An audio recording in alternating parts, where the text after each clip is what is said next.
మన అందరి అభిమాన నాయకుడు నవ్యాంధ్రప్రదేశ్ నిర్మాత మరొక 7 వారాల్లో ముఖ్యమంత్రిగా మనందరి ముందుకి రాబోతున్నటువంటి వ్యక్తి, పలాసాకి తితిలిలో పునర్జన్మ ఇచ్చినటువంటి వ్యక్తి, మళ్ళీ మన అందరికి కూడా ఆదుకోవడానికి మంచి విజన్తో మన అందరికి కూడా ధైర్యం ఇవ్వడానికి విచ్చేసిన మన అధినేత నారా చంద్రబాబు నాయుడు గారికి పలాస నియోజకవర్గం తరపున, శ్రీకాకుళం పార్లమెంట్ తరపున సాదరంగా స్వాగతం పలుకుతూ ఈ యొక్క కార్యక్రమాన్ని ఎంత విజయవంతం చేయడానికి కదలి వచ్చినటువంటి మా తెలుగుదేశం పార్టీ, జనసేన, భారతీయ జనతా పార్టీ కార్యకర్తలకు, సోదరు సోదరీమణులకు, పలాస ప్రజానికానికి అందరికీ కూడా నా హృదయపూర్వకమైనటువంటి నమస్కారాలు తెలియజేస్తున్నాను.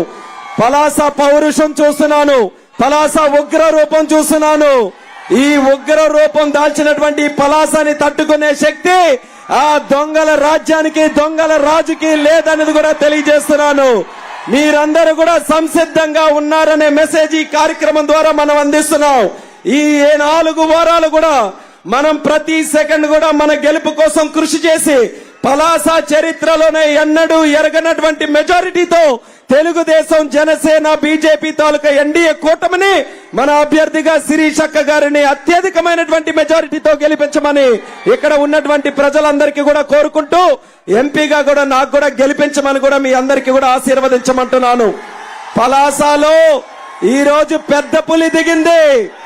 ఈ పెద్ద పులిని చూసి జుత్తులు మారి నక్కలన్నీ కూడా పారిపోయే పరిస్థితుల్లో ఉన్నాయి. గుర్తు పెట్టుకోండి, ఈ 5 సంవత్సరాలు పలాసని ఎవరైతే చిత్రహింసలు కూడా పెట్టారో వార్తలు పెట్టి మిమ్మల్ని శిక్షించే రోజులు అతి దగ్గరలోనే ఉన్నాయి. ఖబర్దార్ అని వాళ్ళందరికీ కూడా హెచ్చరిస్తున్నాం. 5 సంవత్సరాలు పలాసలో ప్రశాంతత లేదు, పలాసకి త్రాగునీరు లేదు, పలాసకి సాగునీరు లేదు, పలాసకి ఉద్యోగాలు లేవు, పలాస జీడి కార్మికులకి మద్దతు ధర లేదు, పలాసలో ఎటువంటి న్యాయం లేకుండా ఒక ఆర్ఓబి కంప్లీట్ చేయలేదు, రైతు బజార్ కంప్లీట్ చేయలేదు, ఇండోర్ స్టేడియం కంప్లీట్ చేయలేదు.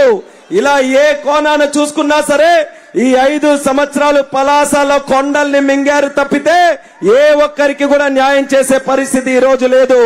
అందుకనే మళ్ళీ మన ప్రభుత్వం వచ్చిన తర్వాత చంద్రబాబు నాయుడు గారి తాలూకా నాయకత్వం మీ అందరికీ కూడా గుర్తుంది. పలాసకి తితిలి తుఫాను వస్తే 10 రోజులు ముఖ్యమంత్రిగా ఇక్కడే బస చేసి ప్రతి ఒక్కరి గుండెల్లో ధైర్యం నింపి పలాసకి ఆ రోజు అన్ని విధాలుగా నేనున్నానని నమ్మకం ఇచ్చినటువంటి ఏకైక నాయకుడు మన నారా చంద్రబాబు నాయుడు గారు. అటువంటి నాయకుడితో పాటు ఈ రోజు భుజం భుజం కలుపుతున్నటువంటి యోధులు, ఒక పక్కన జనసేనాని పవన్ కళ్యాణ్ గారు, మరొక పక్కన దేశ ప్రధానమంత్రి నరేంద్ర మోదీ గారు. త్రిమూర్తుల్లాగా మన పలాసకి, మన ఆంధ్ర రాష్ట్ర అభివృద్ధి కోసం మేము నిరంతరం కూడా మీతో పాటు నిల్చుంటామని నాయకులు కలిసికట్టుగా మనకి ధైర్యం ఇస్తున్నారు. మన ప్రాంతం అభివృద్ధి చెందాలనంటే, మన పిల్లలకి భవిష్యత్తు ఉండాలంటే ఎన్డీఏ కూటమిని మనం ఖచ్చితంగా గెలిపించుకోవాలని పలాస ప్రజలకు అందరికీ కూడా విన్నపం తెలియజేసుకుంటున్నాను. జీడి కార్మికుల తాలూకా, జీడి రైతుల తాలూకా సమస్య చంద్రన్న ఉన్నప్పుడు సుమారు 15,000 వచ్చేది బస్తాకి, ఈ రోజు 7,000 కూడా రావట్లేదు.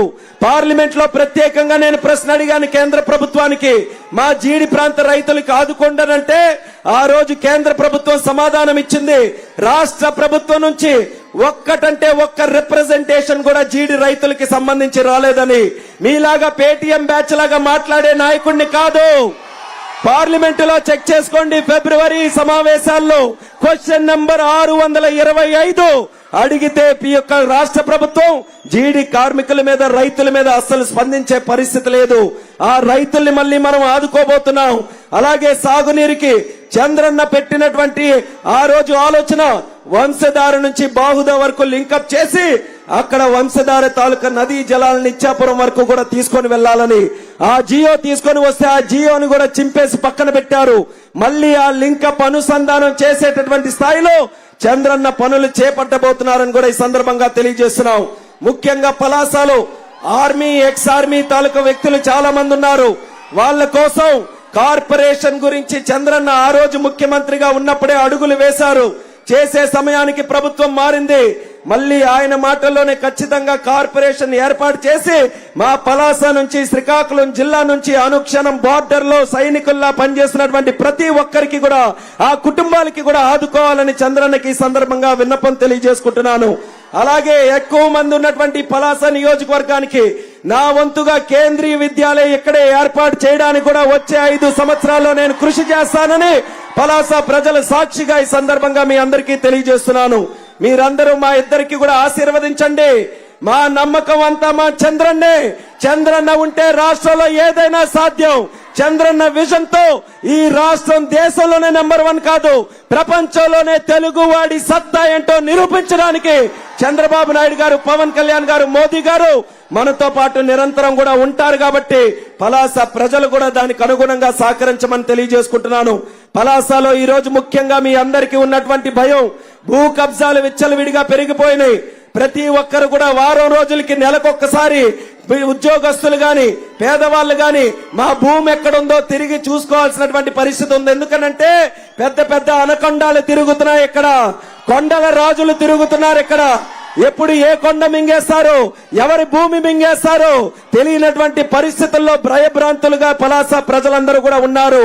అటువంటి దుర్మార్గులకి చెక్ పెట్టి ఏదైతే భూ కబ్జాలు చేశారో అవి తిరిగి ఆ పేద ప్రజలకి ఆ భూములు చెల్లించే విధంగా మీరు ముఖ్యమంత్రి అయిన తర్వాత చర్యలు తీసుకోవాలని కూడా చంద్రబాబు నాయుడు గారికి ఈ సందర్భంగా తెలియజేసుకుంటూ, మరి ఎక్కువ ఆలస్యం చేయకుండా అలాగే ఆఫ్ షోర్ తాలూకా కార్యక్రమం మన పలాస మున్సిపాలిటీకి త్రాగునీరుతో పాటు సాగునీరు అందించే ఆఫ్ షోర్ ప్రాజెక్ట్ కి ఆ రోజు 434 కోట్ల రూపాయలు శివాజీ గారు ఇక్కడ ఎమ్మెల్యేగా ఉంటే చంద్రన్న తాలూకా సహకారంతో శాంక్షన్ చేయించి పనులు చేయించాం. ఒక్క రూపాయి పని కూడా ఈ 5 సంవత్సరాల్లో జరగలేదు. ఒక్క రూపాయి ఒక్క ప్రాజెక్ట్ కి తీసుకొని రాకుండా ఈ రోజు ఇక్కడ ఉన్నటువంటి మంత్రి ప్రగల్భాలు పలుకుతున్నాడనంటే నువ్వు అసలు ఈ 5 సంవత్సరాల్లో ఈ పలాసకి ఏం చేశావో ముందు చెప్పు బ్రదర్ అని ఈ సందర్భంగా ప్రశ్నిస్తున్నాను. మీరు చేసింది చెప్పలేక మా మీద ఈ రోజు ఎగురుతారా? మా ట్రాక్ రికార్డ్ ఏంటో ప్రజలకందరికీ కూడా తెలుసు. ఆ ట్రాక్ రికార్డు రేపు బాక్స్ ఆఫీస్ లాగా బ్యాలెట్ ఆఫీస్ లోనే కనబడబోతుందనేది కూడా వైఎస్ఆర్ కాంగ్రెస్ పార్టీ నాయకులందరికీ కూడా తెలియజేసుకుంటూ, మన నాయకుడు చంద్రన్న గారిని ఇంకా ఆలస్యం లేకుండా మిమ్మల్ని అందరినీ కూడా ఉద్దేశించి మాట్లాడమని కోరుతూ మరొకసారి మీ అందరికీ కూడా ధన్యవాదాలు తెలియజేస్తూ సెలవు తీసుకుంటున్నాను.